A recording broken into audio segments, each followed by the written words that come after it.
Hola,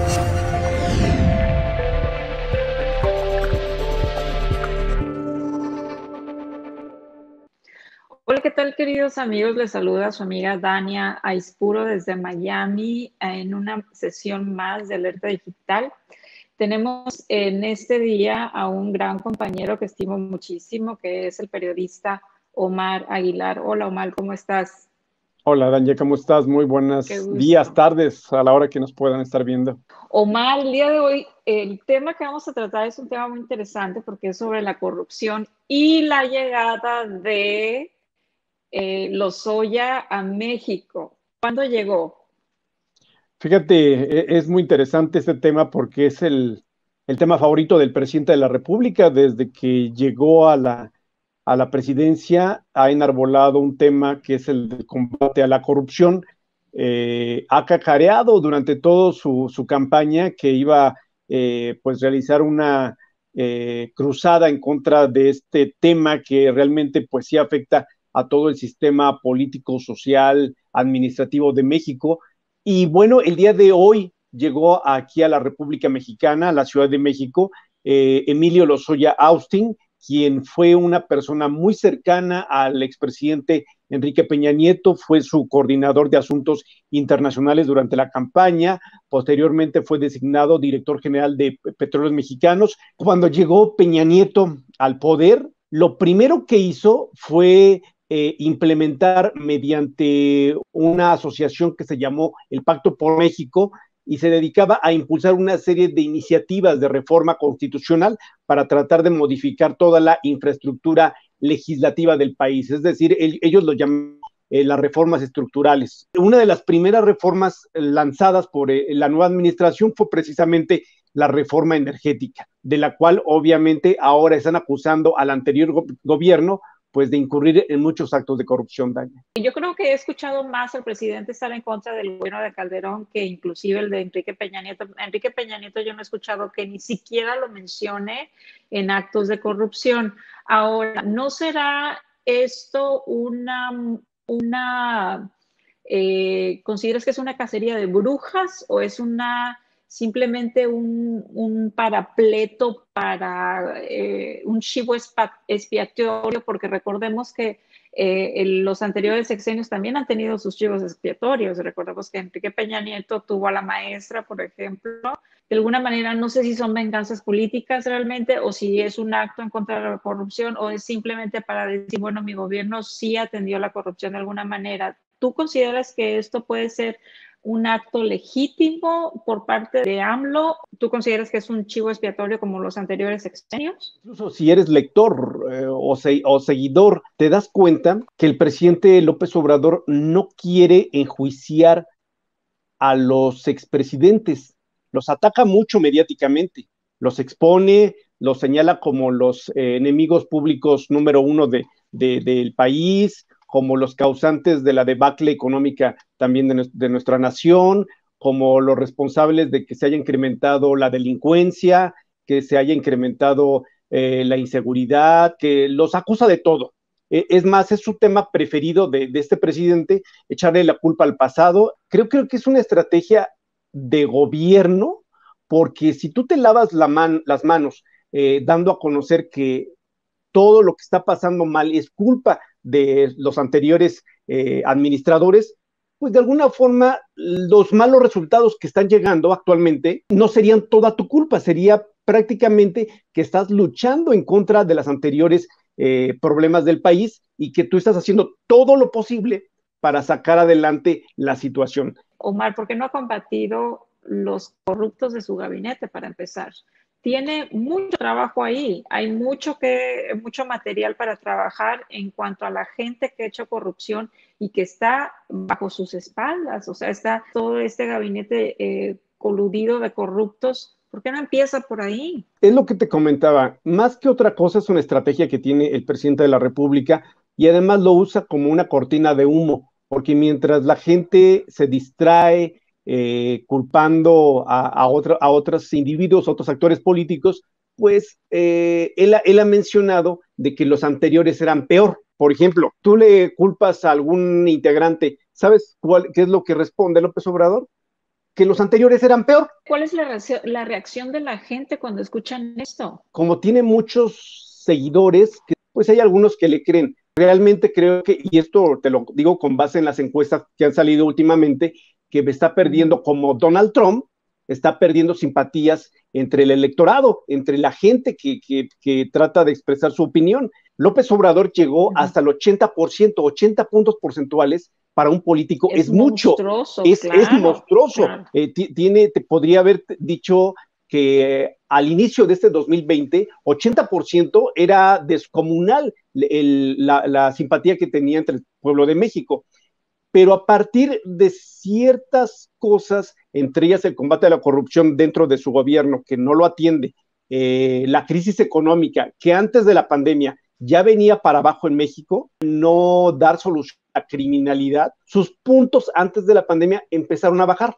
Todas las empresas, te podría hablar yo aproximadamente de 10 encuestadoras serias, empezaron a registrar una disminución de las preferencias electorales. Llegó la pandemia, bueno, López Obrador ya está menos del 50%. Todavía son buenos números, porque recuerdo que Peña Nieto llegó a tener claro. 30 puntos, también lo tuvo Felipe Calderón, por hablar de los más recientes. Entonces 50 todavía tiene, pero sí se está registrando una caída totalmente grave de las preferencias de simpatías electorales de López Obrador. Al presidente no le gusta que lo critiquen, que no le gusta que lo cuestionen, no le gusta que le lleven la contra, incluso en momentos recientes hubo una carta de ciertos empresarios, de ciertos intelectuales y de ciertos periodistas que dijeron que ellos estaban a favor de una alianza entre los partidos principales, partidos políticos principales, para evitar que el partido Morena, que es el partido de gobierno del presidente López Obrador,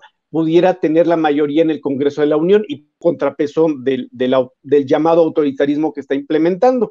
Pues esto le molestó mucho al presidente. Omar, ¿qué significa entonces la llegada de Lozoya para la ciudadanía?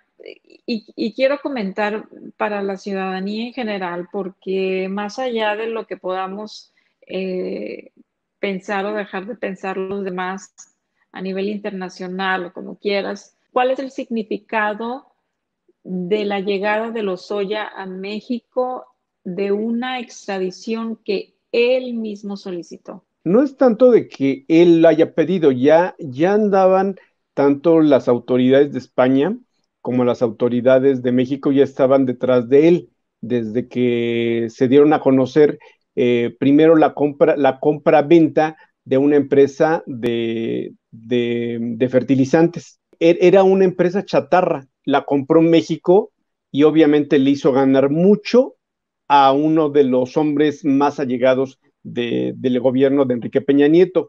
Ya desde entonces se sabía que iban detrás de Emilio Lozoya, porque él era el director de Pemex, quien estaba a cargo precisamente de esta empresa de fertilizantes, y cuando también detuvieron al empresario que se benefició de esta transacción, llega el nuevo gobierno, y ellos sí lo toman en serio y empiezan a investigar, y fue cuando descubren que todo se dirigía hacia Emilio Lozoya.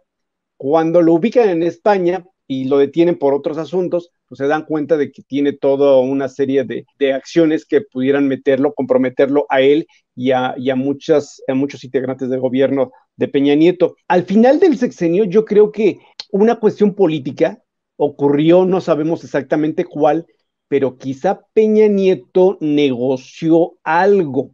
¿Por qué? Porque López Obrador no quiere ni tocar con el pétalo de una investigación a Peña Nieto. Todo mundo especula de que ahí hubo una negociación entre ellos, con lo cual, pues prácticamente pusieron a uno de los aspirantes más débiles, que fue José Antonio Curibreña, el candidato del PRI a la presidencia de la República. Este pobre funcionario que fue canciller, que fue también secretario de Hacienda, pues realmente, pues quizá muy buen político, muy buen tecnócrata, muy buen funcionario, pero no tenía el jale ni el arrastre como para ganar una presidencia de la República. ¿Qué opinión te da, Omar, el tuit que envió Salinas Pliego sobre el gobierno de AMLO siendo un neocomunismo? Y es muy extraño, venido de un empresario que es uno de los favoritos de AMLO, inclusive lo trajo a Washington a la visita de Trump y con todos los empresarios de Washington y todos los empresarios mexicanos. Salinas Pliego es uno de los integrantes del Consejo Asesor de López Obrador, es muy cercano, ha sido beneficiado de muchas situaciones en el presente. No solamente él ha detectado esto, han acusado a López Obrador de socialista, de comunista, de querer imponer una situación pues de mayor libertad, pero para ciertos grupos, obviamente, lo sabes bien, simpatiza con los gobiernos de izquierda, Evo Morales, como Nicolás Maduro, es muy afín a esta situación e incluso se menciona que apoya no solamente de manera política, sino económica a otros grupos. No te podría decir bien que México está transitando hacia un socialismo, pero López Obrador está sentando las bases para eso. Sus políticas de apoyo social, de otorgar programas de bienestar para la mayoría de la población, pues lo único que quiere es sacar el dinero, y lo ha dicho expresamente, vía de los impuestos a las grandes empresas, a los grandes hombres de negocios, para distribuirlo de manera universal en toda la población.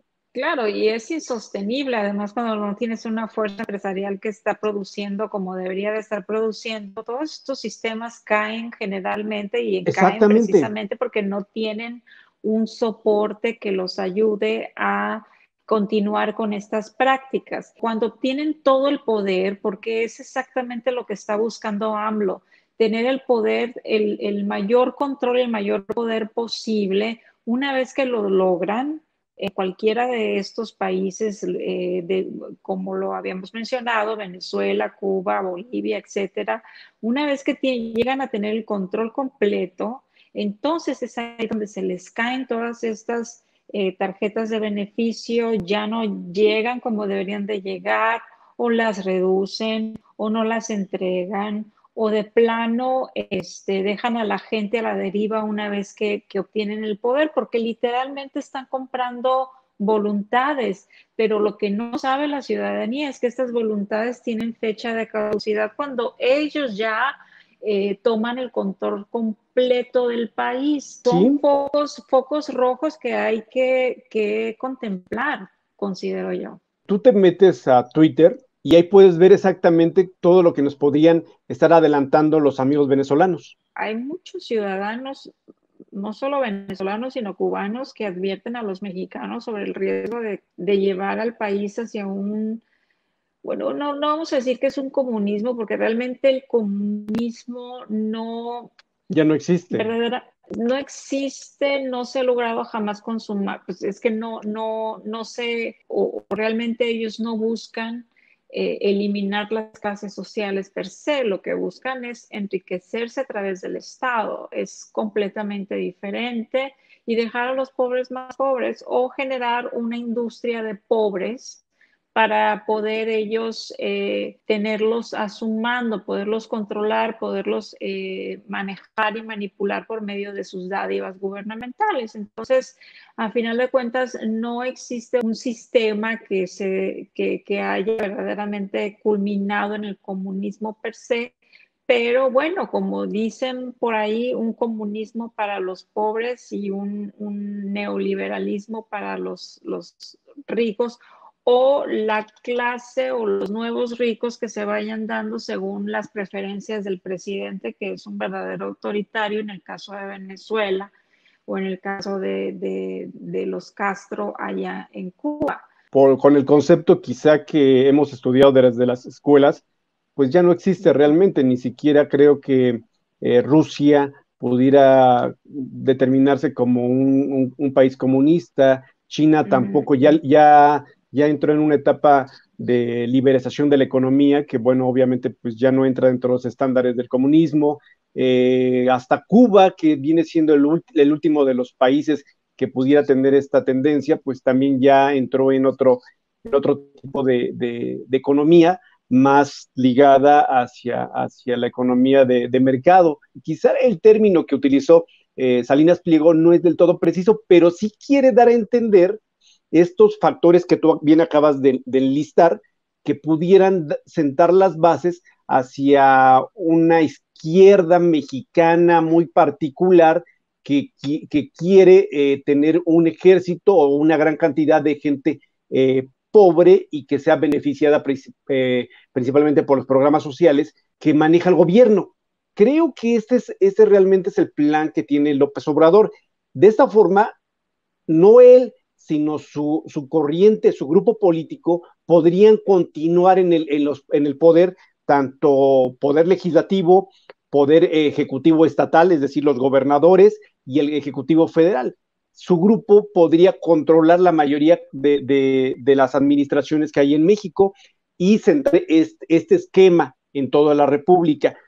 También, bien lo mencionas, no hay ninguna actividad productiva que pudiera ayudar a la gente a generar ellos mismos su riqueza, sino que están atendidos a dar dádivas, a recibir apoyos económicos, a recibir pues becas, que, como le llama él, para tratar de solventar las necesidades, pero esas becas, se lo han dicho ya en varias ocasiones, no generan nada, simplemente es dinero que quizás se va a alimentos, se va a diversión, se va a otro tipo de necesidades de la gente y no circula, no de alguna forma no tiene ningún fin productivo, que en cambio hay ciertos gobiernos, e incluso te podría decir, sin halagar al sexenio de Peña Nieto, que estuvo lleno de corrupción, se podrían haber invertido esos recursos en generar pequeños negocios para ciertas organizaciones de familias y que pudieran generar mayor producción, mayor bienes, incluso ingresos. De esa forma, pues les enseñas a las personas a ser productivas, a tener negocios. Esto no está haciendo, lo está haciendo el gobierno actual y obviamente, pues el dinero nada más se lo están pasando de los impuestos, de todos los que pagamos impuestos, hacia los pobres, sin ninguna productividad. Sin ninguna productividad, claro. ¿Y qué te da a pensar, por ejemplo, la nota que acaba de sacar Bloomberg sobre las familias más ricas de México se están viniendo aquí a Florida o se están yendo a otros países donde vean su dinero, inclusive están cambiando la moneda a moneda estadounidense? Está sucediendo lo mismo que pasó en Venezuela. Están viniéndose toda la clase, pues la clase con mayor poder adquisitivo, se están viniendo para Florida, que de hecho hay comentarios sobre algunos políticos aquí en la Florida donde comentan eso, donde te dicen que para ellos está muy bien cuando tú les preguntas lo que está sucediendo en los países latinos y la tendencia izquierdista que hay actualmente. Ellos comentan de que verdaderamente para ellos es un beneficio el hecho de que las clases más pudientes se vengan a Florida a invertir. Entonces ellos están con ¿no? Con una idea diferente sobre esto, pero la inmigración que está existiendo de todas estas personas, hombres de negocios que pudieron haber invertido en el país y no lo están haciendo porque ya no tienen las facilidades para hacerlo. Algo está sucediendo en México que no se habla de forma abierta como lo estamos viendo aquí en Estados Unidos, lo vemos claro, y dentro de México no se está hablando de forma abierta. Es más del 20% de los empresarios mexicanos ya están aquí en Florida, se salieron de México, algo están viendo, algo está sucediendo que no se está hablando completamente allá. Es una verdadera tristeza que esto esté ocurriendo en un país donde se necesita la inversión, Omar. Muy buena observación, Dania, porque tú lo sabes, la economía de un país se basa precisamente en la generación de riqueza, de producción. México en anteriores administraciones había tratado de agilizar los trámites para que empresas extranjeras pudieran asentarse en nuestro territorio y generar mayores riquezas. ¿Esto qué te provoca? Te provoca que tengan mayor empleo para los mexicanos, te provoca que la inversión se quede en nuestro país, que haya más intercambio de productos, que pudiera haber mayores exportaciones al extranjero. Te da un marco de generación de riqueza muy bueno, pero es porque tienes que tener pues buenos esquemas para invitar a los capitales extranjeros a venir a nuestro país. Llega López Obrador y lo primero que hace es pelearse con los empresarios. No es en contra de su política general de López Obrador de la política social, pero realmente creo que no está equilibrando su sistema para tratar de generar mucha riqueza, mucha producción y tratar al mismo tiempo de apoyar a la gente, que sería lo ideal. Su balanza de López Obrador está haciendo atacas a la industria y favoreces a los pobres. Lo está atacando tanto a la industria que los capitales, bien lo mencionas, se están yendo. Incluso, mira, hace algunos días salió una nota de que México prevé la pérdida del grado de inversión. Es decir, con esa etiqueta que nos van a poner organismos internacionales, van a decir, México no es un país agradable para invertir tu dinero.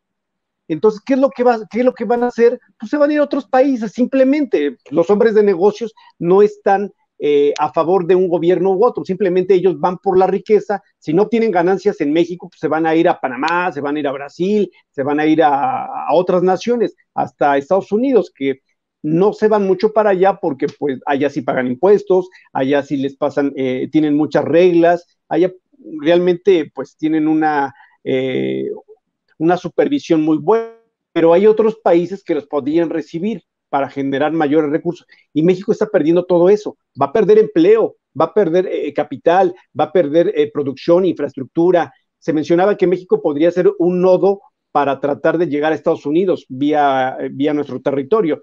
Eso lo va a perder. Hay muchas situaciones en las cuales realmente en los próximos meses o años México podría tener una caída económica más grande de la que todavía estamos. ¿Por qué? Por esta política en contra de las empresas y de los empresarios que trae el presidente López Obrador. Claro, se habla hasta de un 12% la caída, Omar. El Fondo Monetario Internacional lo puso en 11%, 12%. ¿Qué te digo? Es muy, muy grave. Es una caída al precipicio. Y pensamos de alguna manera aquellos que seguimos la visita de López Obrador a Washington pues, y vimos todos estos empresarios entrar a escena y aquella felicidad de aquel gozo que existía, pensamos que de alguna manera AMLO iba a cambiar o iba a dar un giro hacia la clase empresarial. Yo pensé de alguna manera, bueno, quizá está viendo AMLO la oportunidad de invertir más, de apoyarlos más, pero parece ser que no es así, no se dio esa situación, o me estoy equivocando, Omar, ¿sí lo está viendo o qué está sucediendo? Yo creo que lo único que está haciendo López Obrador es esperanzarse a que el Tratado de Libre Comercio con Estados Unidos pudiera jalar a la economía de México. Creo que él cree que, estando México dentro de este ferrocarril de la economía que lo está jalando la locomotora de la Unión Americana, después Canadá, México se puede enganchar en ese tren y poder salir. No tanto por las políticas que trae el presidente, no tanto porque está apoyando al empresariado, no porque está apoyando a la industria, no porque existe una política económica abierta para tratar te repito, de atraer a los capitales, no, nada más se quiere enganchar del tren de Estados Unidos y de Canadá para tratar de salir adelante. ¿Hubo algún cambio, Omar, del TEMEC? ¿Y sí logró hacer algún cambio, alguna negociación a favor de México? Porque aparentemente no había mucho, no había grandes cosas que le pudieran favorecer al país. Entonces, ¿sí hubo algo por Mira, parte del gobierno? yo hice un análisis del Tratado de Libre Comercio, el TEMEC famoso, en Okay. comparación con el anterior, con el Tratado de Libre Comercio de Norteamérica. Es lo mismo, nada más hay algunas cláusulas que le metió Donald Trump para evitar que México tuviera ciertos beneficios. Por ejemplo, el candado de que tuviera más equilibrio en cuestión del empleo y del trabajo. México obviamente tenía bajos salarios en comparación con Estados Unidos. ¿Qué pasaba? Claro. Que principalmente las automotrices pues, se venían a México porque pagaban bajos salarios, no tenían buenas prestaciones los trabajadores y les permitían mayores ingresos y plusvalía, ¿no? De cada vehículo generado. Obviamente las materias primas en México son más baratas y están a un paso de la frontera, ¿no? Esto lo detectó el presidente Donald Trump y pues, tú lo sabes, la historia a México con ponerles aranceles y no se renegociaba el Tratado de Libre Comercio, México aceptó, les puso ciertos candados y ahora la cuestión productiva está más pareja entre México, Estados Unidos y Canadá, pero a la larga, ¿qué va a provocar esto, Daña? Va a provocar que pues sea prácticamente lo mismo generar un vehículo en Guanajuato que generarlo en Houston. Entonces, ya no va a ser necesario que las empresas norteamericanas generen empleos para los mexicanos, sino se queden en Estados Unidos. Ese es el negocio de Donald Trump. Y lo dijo desde su campaña, tú me lo podrás recordar de mejor manera. El empleo de Estados Unidos debe ser para los estadounidenses. Y la salida que hubo de las empresas grandes y que están radicadas en México, pues finalmente con este tratado van a regresar. Quizás se tarden, ¿qué te gusta? 3, 4 años, pero se van a dar cuenta de que es lo mismo y se van a regresar a Estados Unidos. ¿Quién es el que va a perder? México. El panorama de México sí es muy grave. Es serio, Muy es serio, bastante muy serio. serio. Y regresando con los Oya y todos los extraditados, les llamo yo a todos ellos, ¿qué panorama ves? ¿Qué pronóstico nos puedes dar en ese sentido? También me gusta porque sí lees muy bien entre líneas. A ver, está César Duarte, el exgobernador de Chihuahua, muy cercano también a Peña Nieto. Está Emilio Lozoya, obviamente exdirector de Pemex, muy ligado a Peña Nieto. Y hay varios funcionarios más que estaban dentro del gabinete del presidente Peña Nieto y que bien podrían dar mucha información. Fíjate que yo creo que Donald Trump está jugando de manera inteligente con México. Creo que los propios estadounidenses creen que Donald Trump es muy golpeador, como le llamamos aquí en México, de que le dices algo y te responde de manera agresiva, pero creo que a México sí le está jugando de manera muy inteligente, porque no nos está atacando directamente, sino está tratando de manejar la forma primero del gobierno y después del pueblo de México y o ya descubrió la forma en la cual México no se va a sentir agredido si no agrede al presidente de la República, no agrede a los mexicanos. El muro fronterizo, si te das cuenta, se está haciendo. ¿Cuál es la oposición de México y del gobierno de México? Ninguna. No quieren decir nada. El presidente ni siquiera quiere mencionar el tema del muro fronterizo. Entonces, Claro, que es dueño de su silencio y qué es lo que te da, a ver, ¿cuál es tu percepción cuando un presidente te dice soy dueño de mi silencio? Es decir, una persona que está al mando de un país y tiene la responsabilidad de informar, tiene la responsabilidad de dar a conocer lo que está sucediendo de manera, eh, pues de manera puntual y no lo hace y esquiva y entonces es dueño de su silencio. ¿Qué es lo que te da qué mensaje te da? Es muy confuso. El presidente está, incluso ya lo etiquetamos en México como una persona con doble discurso, doble, quizá doble moral, porque te dice, soy dueño de mi silencio, pero para otra situación, la que él quiere, te dice, mi pecho no es bodega. Es decir, dependiendo del tema, Manipula. sí, dependiendo del tema, es la respuesta. O sea, para unas cosas, no, yo voy a expresar todo lo que yo quiera porque mi pecho no es bodega. Y para otros temas, no, pues no, no te puedo decir nada porque yo soy dueño de mi silencio. O sea, son cosas tan contradictorias, tan complicadas, que realmente es muy difícil poder tener un razonamiento con este presidente. Estados Unidos, volviendo al tema de Donald Trump, Claro. ya le encontró cómo tratar al presidente. Lo trata bien, lo apapacha, le da por su lado, le dice que es un buen presidente, que es un buen amigo, y está ganando todas. Está ganando lo del muro, está ganando lo de la seguridad para que los migrantes no lleguen a Estados Unidos, pues puso a la Guardia Nacional a cubrir todas las fronteras de México y así reducir la migración hacia ustedes. El tema del Tratado del Libre Comercio, pues también hizo lo que quiso, impuso los candados que él quería que le beneficiaran a la industria de Estados Unidos, lo logró. ¿Cuál es lo que ha ganado México? Yo creo que A nada. cambio de qué es mi pregunta, porque al final de cuentas todo esto en la política ni hay coincidencias ni hay nada gratis. Entonces, ¿a cambio de qué pudo haber negociado todo esto? Yo creo que Donald Trump no espera más que ganar la próxima elección.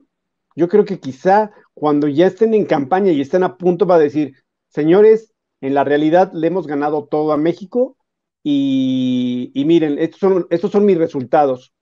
Les prometí el muro, ahí está. Les prometí el tratado, ahí está. Más empleos, ahí está. Evitar la inmigración de los centroamericanos, ya lo tenemos. Ganaron todo. Y México, pues está muy contento, o el presidente de México está muy contento, porque lo apapachan y lo trata bien en la Casa Blanca. ¿Me entiendes? Entonces, desde mi punto de vista, ha perdido absoluto. Y sin ningún resultado, porque al final de cuentas quienes son simpatizantes de AMLO no ven este tipo de detalles. O sea, el resultado es nulo cuando se trata de mejorar el TEMEC, por ejemplo, hacer una buena negociación en favor de la ciudadanía, cuando se trata de que las personas tengan una mejor calidad de vida, inclusive en salud, en educación, etcétera, en general, y no se están dando resultados positivos para la ciudadanía en general. Y entonces continúan con este apoyo irracional, lo llamo yo, porque verdaderamente el que te den una tarjeta de beneficio por 6,000 pesos el día de hoy te puede costar que el día de mañana tengas que esperar y debido a que no hay ningún soporte económico, el día de mañana tengas que esperar como lo hacen en Venezuela 3 días, 4, 6 días para un litro de leche para una familia. Entonces, es de verdad muy delicado lo que está sucediendo en México y es una tristeza ver la forma en la que la ciudadanía continúa apoyando un sistema donde no se ve toda la es todo tan opaco, hay gran opacidad en los gastos, hay gran opacidad en todo lo que tiene que ver con la administración de AMLO, que es difícil concebir que esté verdaderamente atacando la corrupción cuando es el jefe de los corruptos, hasta dinosaurios tiene ahí en su gabinete.